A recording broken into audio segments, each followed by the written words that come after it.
So, this video is on who should come to Ukraine, who should visit Ukraine, and who should live in Ukraine, or generally live abroad. It's really about who should live abroad, who should travel, and who should just visit on short vacations.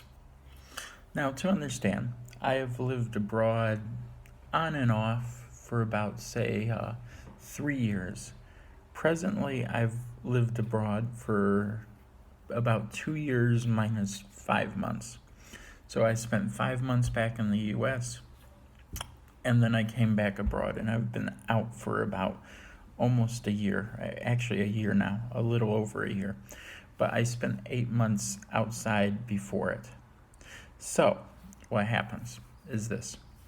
Is from all of that, the way that you need to categorize this is this. If you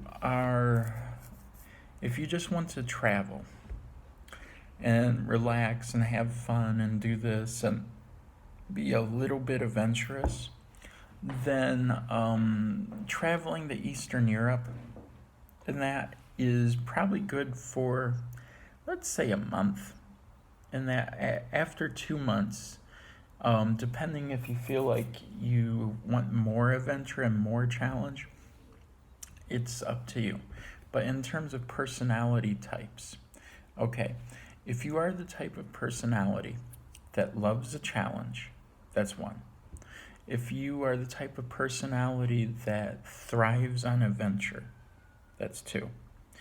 If you like exotic things in general, that's three. If you are bored with how everything in the US is going, that's four. 5. If you have a travel bug and you get this thrill, this advancement from the travel bug, then that alone can fuel you to travel more and more and more. Okay, so from that, then you have to figure out, are you a long-term type of traveler or are you a short-term type of traveler? Do you want to create a base where you can live abroad, or do you want to essentially just kind of relax, meet some people, maybe network and go back and then you'll remember it and tell all the friends back in the US how your trip was. Okay, so what happens is you have to decide whether you're long-term or short-term. Now, if you're short-term, obviously the home strain will kick in and it will get to you and it'll bug you and your family will bug you and you'll feel homesick. That's the first part. Okay, now for the long-term travelers.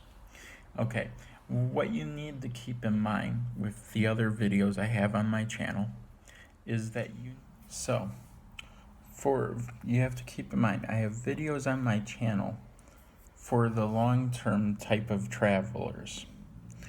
With that, and that you have to think of in general, and that is what type of personality are you? Are you independent? Do you have your own business? Do you have a management team below you that you can rely on? Do you have customers that trust you and they know that if you leave the country, that they will have no issue with you leaving? And can you literally work anywhere? These are the 5 things I can think of. And do you feel challenged in order to learn a new language? Do you enjoy the challenge? Do you thrive on the difference of the culture? Some would say this is more of a cosmopolitan approach. And do you enjoy blending the cultures into your personality? do you mind giving up a little bit of your culture in order to understand and have a greater empathy for? These are the key things to keep in mind when you're traveling abroad. And that. Now, depending how long you wanted to travel abroad is a different story. But you would have to open up a bank account. You would have to at least have a core group of friends, at least five friends. You could get away with 3, but at least 5 friends. And then being able to know what is tourist prices and what the local prices are. Because in some countries, especially Ukraine, you have tourist pricing and then you have local pricing. And if you can get under local pricing, then you're rock solid and you're good. So with that in general and in total, and that should be your key guide of should you be a short-term traveler or should you be a long-term traveler?